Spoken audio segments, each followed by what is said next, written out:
Congratulations! You've reached number 8 of our 9-point conversion copywriting process. So, the philosophy of this point is that people like knowing they've stumbled onto something rare. The way humans look at the world is inside out. So they look at it from their perspective out. So it's almost like the universe is spinning around them. Now, obviously, this is not true, but this is how our psychology has been constructed. So as a copywriter, my job is to figure out a way to communicate with the buyer so that the buyer feels like this was a moment of serendipity, that this was meant to be, that if anything else in the universe had changed, they would have actually missed this, or that they were unique in some way.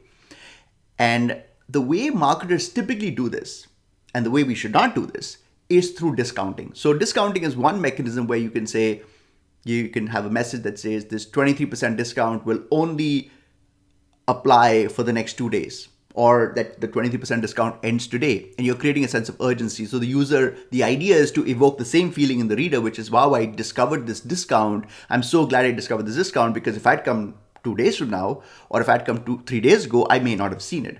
So it's used quite extensively from a discounting perspective, which I think discounting is the last thing you need to do, because a discount is essentially a bribe that you're paying to the buyer, and then you're training them and conditioning them to respond to that bribe. So we want to do anything but discounting.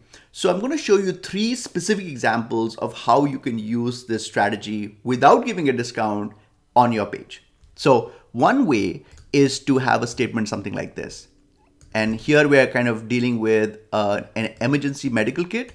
So obviously you'll have to personalize this, but the copy is going to say, most people hunting for the perfect emergency medical kit give up in frustration. They never make it to this page. So what you're doing by this statement is you're letting the reader know that very, very few people who are searching for a perfect emergency kit actually get to our page. Now, this is factually true, but you've kind of spun it around, right? Because it's true, because there are many more companies that are selling the same product.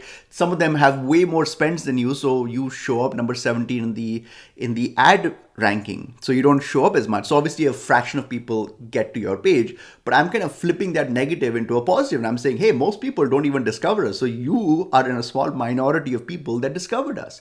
So that's one way. The other way to do that is a statement like this. What we find is that when a user is on a website, even though the page is the bestseller, only a small fraction of people actually discover that page. Most people land somewhere else, they navigate somewhere else, and then they leave the website. So the copy can say something like, in the past week, now remember this, we're saying in the past week to kind of make it feel like it's current data, right? And it should be current data, obviously, but you want to communicate that. Only 37% of our site visitors discovered this page. It's a shame because this is our bestseller. So again, you're trying to say, well, too bad for those people that never discovered us. The 63% of them that didn't discover us, you're in that like small minority of 37% that discovered us. Again, you're making the reader feel that they've stumbled onto something rare. And I want to share the third example. The third example says, over 63 million households, this is for a dog food brand, 63 million households own a dog in the US.